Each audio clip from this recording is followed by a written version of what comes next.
বাচ্চাদের জন্য, বাচ্চারা এই জিনিসটা বেশি উৎফুল্লভাবে জিনিসটা সেলিব্রেট করে। স্বাধীনতার অর্থ বোঝাতেও অভিভাবকদের আগ্রহের কমতি নেই। আমরা এই পতাকার জন্য যুদ্ধ করেছি, সবুজের মাঝে যে লাল, এটা আমাদের রক্ত। পতাকা কিনে দিলাম, বেশ কিনে দিলাম, যেন তারা বুঝে বাংলাদেশকে ভালোবাসে। খুব ভালো লাগছে, আরো পতাকা নিব। হ্যাঁ, অনেক ভালো লাগছে, আমি বাংলাদেশকে অনেক ভালোবাসি। শুধুমাত্র বিক্রি উদ্দেশ্য নয়, স্বাধীনতার চেতনা নতুন প্রজন্মের কাছে তুলে ধরাও তাদের লক্ষ্য। জাহিদুর রহমান, একুশে টেলিভিশন, ঢাকা।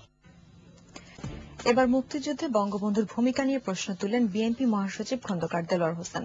বললেন, স্বাধীনতা নয়, ক্ষমতার জন্য পাকিস্তানিদের সঙ্গে সমঝোতায় যাওয়ার চেষ্টা করেছিলেন শেখ মুজিব, আর স্বাধীনতার জন্য যুদ্ধ করেছিল সাধারণ মানুষ। রিপোর্টে আরো জানাচ্ছেন তাপসী রাবেয়া। বিজয়ের 4 দশক উদযাপন উপলক্ষে আলোচনা সভার আয়োজন করে বিএনপি। আলোচনায় আওয়ামী লীগের বিরুদ্ধে মুক্তিযুদ্ধের ইতিহাস বিকৃতির অভিযোগ এনে সমালোচনা করেন খন্দকার দেলোয়ার। মুক্তিযুদ্ধের সময় বঙ্গবন্ধুর ভূমিকা জাতির সামনে তুলে ধরার দাবি করেন তিনি। সেই নেগোসিয়েশনটা কিসের ছিল? নেগোসিয়েশন ছিল সহযোগিতার ভিত্তিতে কি করে এখানে স্বায়ত্ত শাসন দেব, উনি কি করে সারা পাকিস্তানের প্রধানমন্ত্রী হবেন, কে কোথায় ছিলেন আমরা জানতে চাই, প্রকাশ করুন। আপনারা আত্মরক্ষার্থে সমস্ত জাতিকে পিছনে ফেলে দিয়ে আপনারা নিজেদের যান বাঁচানোর কোথায় গিয়ে পালিয়েছেন। ঐতিহাসিক 6 দফার তাৎপর্য বিশ্লেষণ করে খন্দকার দেলোয়ার দাবি করেন, আওয়ামী লীগ কখনোই স্বাধীন বাংলাদেশ চায়নি। শহীদ বুদ্ধিজীবী দিবসে আওয়ামী লীগের সাধারণ সম্পাদকের বক্তব্য জাতিকে বিভ্রান্ত করেছে বলেও মনে করেন তিনি। আংশিক সত্য বলেছেন, আংশিক মিথ্যা কথা বলেছেন। আংশিক সত্য এই যে স্বাধীনতার সংগ্রামের ঘোষক যোদ্ধা ছিলেন জিয়াউর রহমান। তার ডাকে সারা বাংলাদেশের মানুষ উদ্বুদ্ধ হয়ে নিজেদেরকে রক্ষা করার জন্য, দেশকে রক্ষা করার জন্য সেদিন মুক্তিযুদ্ধ অনুসরণ করেছিল। কোন দল যদি এককভাবে দাবি করে যে তারাই মুক্তি সংগ্রামের নেতৃত্ব দিয়েছে, মুক্তি সংগ্রাম করেছে, সুতরাং স্বাধীনতার কৃতিত্ব তাদের প্রাপ্য, এটা ভুল। আলোচনা সভায় বিএনপি নেতারা দাবি করেন, দেশের মানুষের মনে আজ আর বিজয়ের আনন্দ নেই। মানুষ এই সরকারের নির্যাতনে নিষ্পেষিত। তাপসী রাবেয়া, একুশে টেলিভিশন, ঢাকা। এবার আমাদের নিয়মিত আয়োজন জনদুর্ভোগ।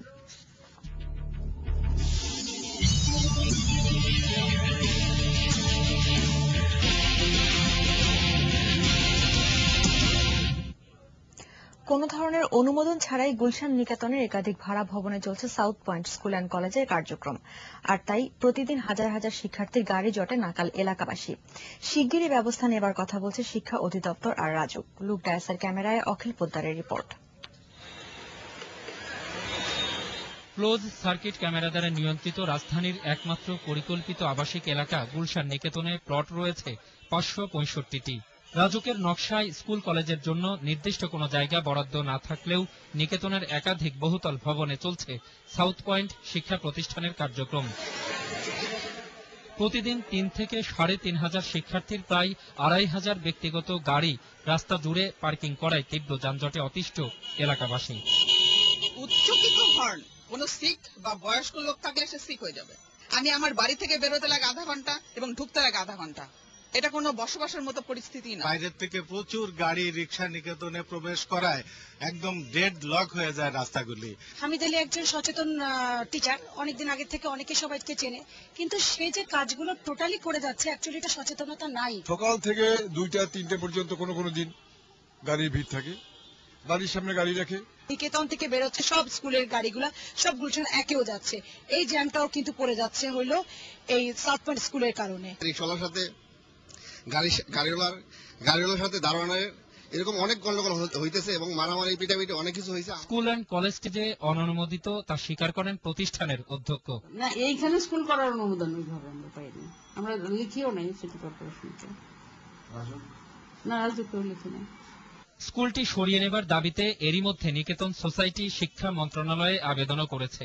এগুলাকে আমরা অপসারণ করে আমরা এটাকে আমাদের যে প্ল্যান মোতাবেক বাস্তবায়ন করার জন্য আমরা অদূর ভবিষ্যতে যত শীঘ্র সম্ভব ব্যবস্থা নেব। স্বীকৃতি এবং অনুমতি প্রাপ্তির সময় কিন্তু কিছু বাধ্যবাধকতা থাকে। এই সকল শিক্ষা প্রতিষ্ঠান যেহেতু এমপিওভুক্ত নয়, খুব দ্রুত একটি পরিদর্শন সম্পন্ন করে এ ব্যাপারে বিধিগত ব্যবস্থা নেবে। রাজধানীর পরিকল্পিত আবাসিক এলাকা গুলশান নিকেতনের মূল মানচিত্রে কোনো স্কুলের অবস্থান না থাকলেও সাউথ পয়েন্ট নামের এই স্কুলটির ইংরেজি এবং বাংলা মিডিয়াম একাধিক বিল্ডিং এইখানে চালু থাকায় এলাকাবাসী প্রতিদিন যানজটের শিকার হচ্ছেন।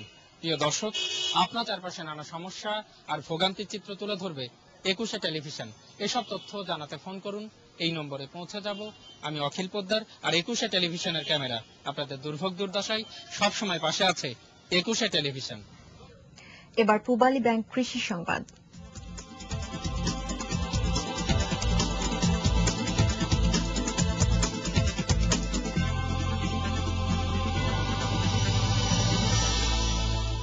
ব্রয়লার মুরগি পালন করে স্বাবলম্বী হয়েছে রংপুরের গঙ্গাচড়া উপজেলার জয়দেব খাটারমারি গ্রামের হতদরিদ্র 300 পরিবার।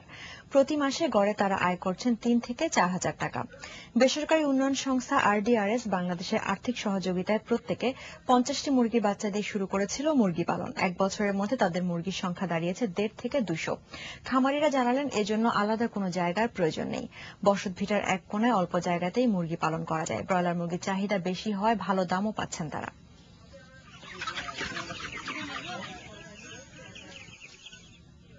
এবার পিপলস লিজিং বাণিজ্য সংবাদ।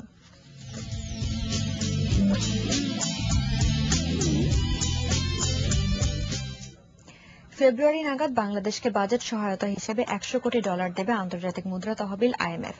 সচিবালয় সংস্থাটির সফররত প্রতিনিধি দলের সঙ্গে বৈঠক শেষে একথা জানিয়েছেন অর্থমন্ত্রী আবুল মাল আব্দুল মুহিত। পরে দুপুরে বাংলাদেশ ব্যাংকের সংবাদ সম্মেলনের প্রতিনিধি দলের নেতা ডেভিড কোয়েন জানান, বাংলাদেশকে 0% সুদে এই ঋণ দেওয়া হবে। তবে সংস্থাটি সরকারকে আর্থিক খাত সহ বিভিন্ন খাতে সংস্কারের আহ্বান জানিয়েছে। রেমিটেন্স প্রবাহ কমে যাওয়া এবং খাদ্য পণ্য সহ অন্যান্য পণ্যের আমদানি ব্যয় বেড়ে যাওয়ায় বৈদেশিক লেনদেনে ভারসাম্য ধরে রাখতে IMF এর সহায়তা চেয়েছিল সরকার।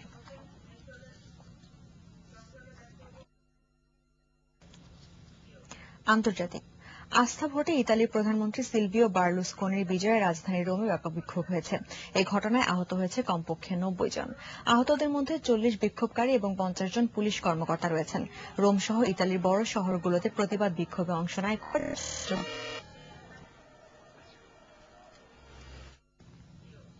খেলার খবর। বিশ্বকাপ ক্রিকেটের জন্য বাংলাদেশের 30 সদস্যের প্রাথমিক দল ঘোষণা হয়েছে। দলের সদস্যরা হলেন সাকিব আল হাসান, মাশরাফি বিন মুর্তজা, তামিম ইকবাল, মোহাম্মদ আশরাফুল, ইমরুল কায়েস, জুনায়েদ সিদ্দিকী, রকিবুল হাসান, মুশফিকুর রহিম, মাহমুদুল্লাহ রিয়াদ, নাজমুল হোসেন, নাইম ইসলাম, রুবেল হোসেন, শফিকুল ইসলাম, আব্দুর রাজ্জাক, সোহরাওয়ার্দী শুভ, শাহরিয়ার নাফিজ, নাজিমউদ্দিন, শামসুর রহমান, জহুরুল ইসলাম, গাজী সগির হোসেন, সৈয়দ রাসেল, শাহাদাত হোসেন, মাহবুবুল আলম, ডলার মাহমুদ, মোহাম্মদ মিথুন, মোহাম্মদ নাসির হোসেন, শুভগত হোম চৌধুরী, মোহাম্মদ সাব্বির রহমান, অলোক কাপালি ও এনামুল হক জুনিয়র। শেষ করছে রাত 9টার 21 সংবাদ। তবে যাবার আগে শিরোনামগুলো জানিয়ে দিচ্ছি আরো একবার। মানবতা বিরোধী অপরাধের অভিযোগে সাকা চৌধুরীকে গ্রেপ্তারের আবেদন শুনানি 19 ডিসেম্বর। আশুলিয়ার শোকার্ত স্বজনহারাদের ক্ষোভ দুর্যোগ মোকাবেলায় নানা কর্মসূচি নেওয়া হয়েছে জানালেন প্রধানমন্ত্রী। কাল বিজয় দিবস, সব প্রস্তুতি শেষ, বর্ণিল সাজে সেজেছে গোটা রাজধানী।